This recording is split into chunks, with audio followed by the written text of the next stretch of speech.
میں آپ کو اپنے گھر کی بات بتا دوں. میرے گھر میں آپ 4 دن کے مہمان بن کر کے آئے ہیں. کبھی میری کھڑکی توڑ رہے ہیں, کبھی دروازہ توڑ رہے ہیں, کبھی ہمارے گھر کے برتن پٹک رہے ہیں, کبھی فرشی اکھاڑ رہے ہیں. کب تک برداشت کروں گا؟ آپ کو نکال کر باہر کر دیں گے. مہمان نہیں, یہ بلا ہو گئی, گھر سارا اجاڑ رہا ہے. ایک چیز پر چھوڑ دیا جائے, 2 چیز پر چھوڑ دیا جائے, یہ انسانوں کی فطرت ہے, انسانوں کی فطرت. لیکن رب کائنات اپنی کائنات میں ہم بندوں کو اتارا ہے, ہم نے کیا نہیں بگاڑا؟ اپنے گناہوں سے اس کی زمین کو لال کر دیا. ہاں, اس کی نافرمانی سے ہم نے اس کائنات کے رنگ کو بدل دیا. کھلے عام گناہ, ننگا پن, بے حیائی, عیاشی, سب کچھ ہوتا رہا. اس کی کائنات ہے, اس کی زمین ہے, اس کی سلطنت ہے. اور ان گناہوں کی وجہ سے جانتے ہیں آپ, سمندر اللہ کی بارگاہ میں عرض کرتا ہے کہ مولا تو مجھے اجازت دے دے, میں ایسی طغیانی لاؤں گا کہ یہ سب ہلاک ہو جائیں گے. ہوائیں اللہ سے اجازت مانگتی ہیں, تو مجھے شدت دے دے, میں اتنا تیز اڑاؤں گی کہ ان کے پرخچے اڑ جائیں. لیکن جانتے ہو اللہ کی طرف سے جواب کیا آتا ہے؟ سمندر کو بھی رب تعالیٰ فرماتا ہے, ہواؤں کو بھی کہتا ہے رب تعالیٰ رک جاؤ, میں میرے بندوں کے انتظار میں ہوں, میرے بندوں کی توبہ کے انتظار میں ہوں کہ میرے بندے میرے پاس لوٹ آئیں گے.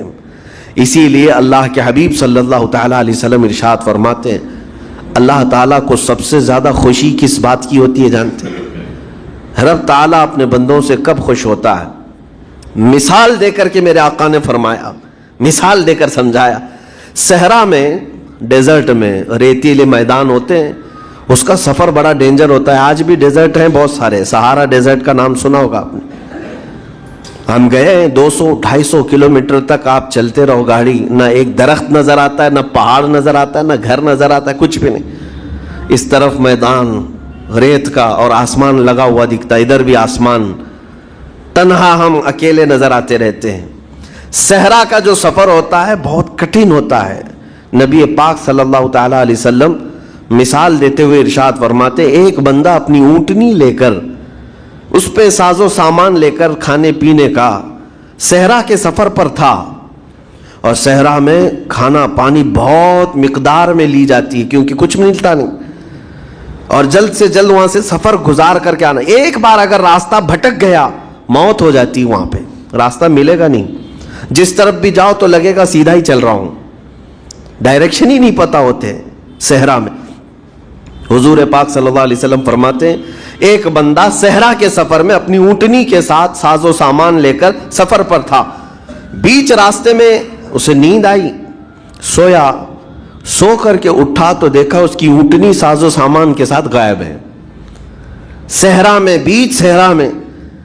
اب جو سواری تھی وہ غائب ہے, کھانا پانی تھا وہ غائب ہے, کچھ نہیں ہے ساتھ میں. گھبرا گیا, پریشان ہوا, اپنی اونٹنی کو ڈھونڈتا ڈھونڈتا تھک گیا. کبھی ادھر کبھی ادھر, کبھی ادھر کبھی ادھر, ہر جگہ کہیں کوئی نشان نظر نہ آئے. اور جب سواری نہیں ہے تو اب کئی 100 کلومیٹر کا بغیر کھانے پینے کے کیسے سفر کرتا. تھک ہار کر کے دوسرا دن ہو کہ تیسرا دن ہو, ایک جگہ وہ بندہ سو گیا. پھر سے سو گیا, اب راستہ بھی نہیں ملتا. سویا تو نیند سے اٹھا جب تو دیکھا اس کی اونٹنی بھی موجود ہے, اس کا ساز و سامان بھی ہے. یہ مثال ہے, یہ مثال ہے. میرے آقا صلی اللہ علیہ وسلم صحابہ سے اب پوچھتے ہیں, اے میرے صحابہ بتاؤ اس بندے کو جو صحرا میں گمشدہ اونٹنی جس کی مل جائے اسے خوشی کتنی ہوگی؟ صحابہ کہتے یا رسول اللہ اس کی تو جان میں جان آ گئی ہوگی, کیونکہ وہ جانتے تھے صحرا کا سفر کیا ہوتا ہے. کہا سب سے زیادہ اسے خوشی ہوگی کہ اس کا کھویا ہوا سامان مل گیا, کھوئی ہوئی سواری مل گئی. میرے آقا صلی اللہ علیہ وسلم فرماتے ہیں, گمشدہ اونٹنی کے ملنے پر جیسے اس مسافر کو خوشی ہوئی, اس سے کئی زیادہ بڑھ کر کے رب تعالیٰ کو اس وقت خوشی ہوتی ہے جب ایک گنہگار بندہ واپس توبہ کر کے اس کی بارگاہ میں آتا ہے. رب تعالیٰ کی بارگاہ میں جب بندہ پلٹ کر کے آتا ہے, رب تعالیٰ فرشتوں پر اس بندے کو دکھا کر رشک کرتا ہے. ارشاد فرماتا ہے میرا بندہ میرے پاس آ گیا, میرا بندہ میرے پاس آ گیا ہے. میں نے قرآن پاک کی وہی آیت تلاوت کی ہے جس میں اللہ تعالیٰ فرماتا ہے والذین اذا فعلوا فاحشۃ او ظلموا انفسهم ذکروا اللہ فاستغفروا لذنوبہم. یہ چوتھے پارے کی آیت ہے. اللہ تعالیٰ فرماتا ہے وہ لوگ جنہوں نے برائی کر لی یا اپنی جان پر ظلم کیا یعنی گناہ کیا, پھر اللہ کو یاد کر لیا اور توبہ کر لیا. اللہ فرماتا وَمَن يَغْفِرُ الذُّنُوبَ إِلَّا اللَّهُ, تو بتاؤ لوگوں اللہ کے علاوہ کون ہے بخشنے والا. لیکن شرط رب تعالیٰ یہ فرماتا وَلَمْ يُصِرُّوا عَلَى مَا فَعَلُوا وَهُمْ يَعْلَمُونَ. لیکن ایک بات ہے کہ وہ جس چیز سے توبہ کر کے آ رہے ہیں اس پر پھر مزید اصرار کر کے جمے نہ رہے, چھوڑ دیں ایک بار, جان بوجھ کر کے پھر اس چیز پر نہ لگے رہیں. یہ آیت کب نازل ہوئی تھی میں آپ کو بتاؤں. دو صحابہ تھے, دونوں گہرے دوست تھے, بہت ہی گہرے دوست, مدینے کے رہنے والے. اس میں سے ایک صحابی تجارت کے لیے جا رہے تھے اور ان کے گھر بار میں ان کی بیوی تھی بس اور کچھ نہیں. تو اپنے دوست سے کہا کہ میں جا رہا ہوں, مجھے آنے میں تاخیر ہو سکتی ہے, میرے گھر پر اگر کبھی سودا سلف لانے کی ضرورت پیش آئی تو میری بیوی کو یہ پہنچا دینا ساز و سامان. یہ کہہ کر کے وہ تجارت پہ چلے گئے. جو دوست صحابی تھے, دیکھیں صحابہ کے بہت سارے کام امت کے لیے درس ہیں, قیامت تک آنے والے مسلمانوں کے لیے وہ مشعل راہ ہیں.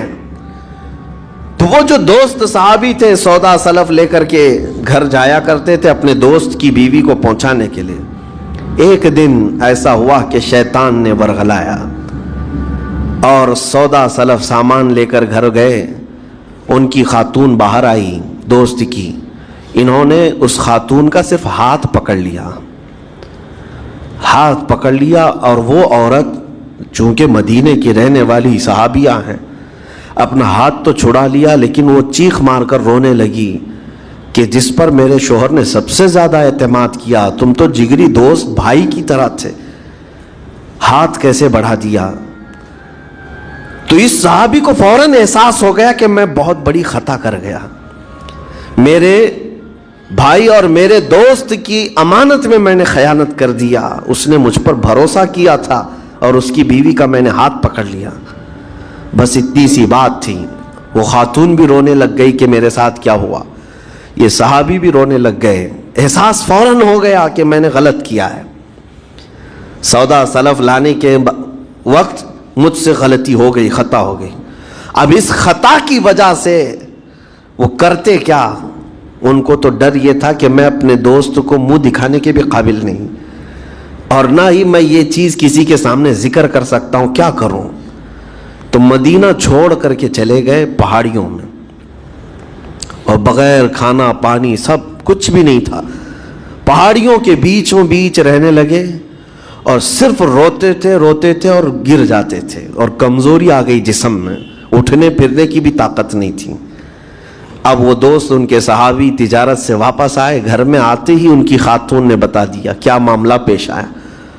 وہ بہت جلال میں آئے اور کہا کہ میرا دل ٹوٹ گیا, آج میری کمر ٹوٹ گئی, جس کے ساتھ ہم نے پوری زندگی بتائی آج اس نے میری عورت کے ساتھ ایسا کیسے کیا.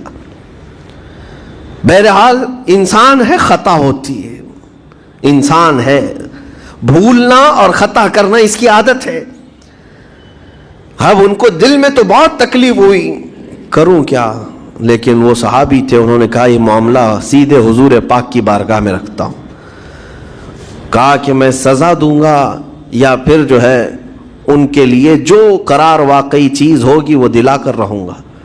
بارگاہ مصطفیٰ صلی اللہ تعالیٰ علیہ وسلم میں تشریف لائے, عرض کیا کہ آقا ایسا ایسا ہو گیا, میرے معتمد ساتھی نے میرے گھر میں ایسا معاملہ کر دیا. نبی پاک صلی اللہ تعالیٰ علیہ وسلم غمگین ہو گئے کہ ان دونوں کے درمیان ایسا کیسے ہو گیا. پھر تھوڑی دیر کے بعد رحمت عالم صلی اللہ علیہ وسلم جو غیب داں نبی ہیں, ہر چیز کو جانتے بلکہ اپنے امتیوں کے احوال سے باخبر رسول ہیں, نبی پاک صلی اللہ تعالیٰ علیہ وسلم اپنے اس غریب صحابی کے حالات معلوم کیے. پتہ چلا کہ وہ تو گھر بھی چھوڑ دیا, مدینے بھی چھوڑ دیا, پہاڑیوں میں جا کر کے پناہ لے کر کے اکیلا تنہا رہ رہا ہے. اللہ کے نبی صلی اللہ تعالیٰ علیہ وسلم اپنے اس غریب امتی صحابی کے حالات معلوم کرنے کے بعد اللہ کریم کی بارگاہ میں عرض کرتے ہیں کہ مولا تو فیصلہ سنا دے۔ اللہ تعالیٰ نے آیت نازل فرمائی، جو آیت میں نے آج آپ کے سامنے تلاوت کیا۔ اللہ تعالیٰ فرماتا ہے وَالَّذِينَ إِذَا فَعَلُوا فَاحِشَةً أَوْ ظَلَمُوا أَنفُسَهُمْ، جن لوگوں نے گناہ کر لیا یا اپنی جان پر ظلم کیا ہے، پھر ذکروا اللہ فاستغفروا لذنوبہم، اللہ کو پھر جلدی یاد کر لیا اور توبہ کر لیا، رب تعالیٰ فرماتا وَمَن يَغْفِرُ الذُّنُوبَ إِلَّا اللَّهُ، محبوب بتاؤ اللہ کے سوا کون ہے گناہوں کی بخشش کرنے والا؟ اللہ تعالیٰ ان کے گناہوں کو معاف کر دیتا ہے جو فوراً اپنے گناہ کے بعد یاد کر لیتے ہیں کہ مجھ سے خطا ہوئی ہے۔ رسول کریم صلی اللہ تعالیٰ علیہ وسلم نے اس صحابی کو بتایا تیرے بھائی سے بھول ہوئی، خطا ہوئی، لیکن رحمان نے اس کی بخشش کا مژدہ قرآن میں سنا دیا کہ وہ باز آ گیا اور توبہ کر رہا ہے، لہٰذا تیرے لیے بھی یہ زیب نہیں دیتا کہ تو اب کوئی انتقام لے، تو اپنے دل سے معاف کر۔ یہ صحابی تھے، اللہ کے نبی صلی اللہ علیہ وسلم کے پروردہ تھے، نفسانیت اور خواہشات کے نہیں۔ یہ فوراً گئے اور اپنے اس جگری دوست کو، اپنے اس بھائی کو ڈھونڈتے ہوئے پہاڑیوں کے بیچوں بیچ جا کر کے دیکھا، ان کی حالت بہت خستہ تھی، کمزور ہو گئے تھے اور روتے روتے اتنا تھک گئے تھے، نہ کھانا ہے نہ پانی ہے، بس یہ کہ ان سے خطا کیا ہوئی تھی، اپنے دوست کی عورت کا ہاتھ پکڑ لیا تھا، بس میرے عزیزو اس سے بڑا نہیں۔ ہاتھ پکڑنے پر ان کو اس قدر احساس تھا کہ مدینہ چھوڑ دیے، لوگ یہاں پورے کے پورے گناہ میں ڈوب جاتے ہیں، زنا میں ڈوبتے ہیں، انہیں احساس تک نہیں۔ یہ صحابی گئے اور جیسے ہی یہ گئے تو وہ ہوش میں آئے اور رونے لگے کہ میرا بھائی آ گیا اور اب شاید یہ انتقام لے گا، بدلہ لے گا، مجھے مار ڈالے گا، کیونکہ میں نے اس کا اعتماد توڑا، اس کا بھروسہ ختم کیا۔ لیکن یہ صحابی گئے اور ان کا ہاتھ پکڑا اور اپنے سینے سے لگایا، کہا کہ تو بھی ابن آدم ہے، میں بھی ابن آدم ہوں، انسان ہے، خطا ہو گئی، لیکن بشارت ہے تجھے کہ اللہ نے قرآن میں محبوب کی بارگاہ میں آیت اتاری، تیری بخشش کا پروانہ اتار دیا۔ وہ اس قدر خوش ہوئے کہ اس صحابی کو تھام لیا اور کہا میں تو مایوس ہو کر پورے گھر بار سب چھوڑ کر کے آیا تھا، لیکن میرا رحمان خدا بندوں کو کبھی چھوڑتا نہیں، کبھی اکیلا ہونے نہیں دیتا، وہ مایوس نہیں کرتا۔ میرے عزیزو آج ہمارے پاس وقت ہے، جب ٹھوکر کھائیں تو فوراً احساس ہو جائے، جب غلطی ہو جائے، غلطیاں کس سے نہیں ہوتی، گناہ سب سے ہوتے ہیں، اور اسی لیے میرے آقا صلی اللہ علیہ وسلم ارشاد فرماتے ان بنی آدم خطاؤون وخیر الخطائین التوابون، آدم کی ساری اولاد خطا کرتی ہے، یعنی آدمی سب خطا کرتے ہیں، لیکن بہترین خطا کرنے والا وہ ہے جو خطا کرتے ہی توبہ کر لیتا ہے، توبہ کر لیتا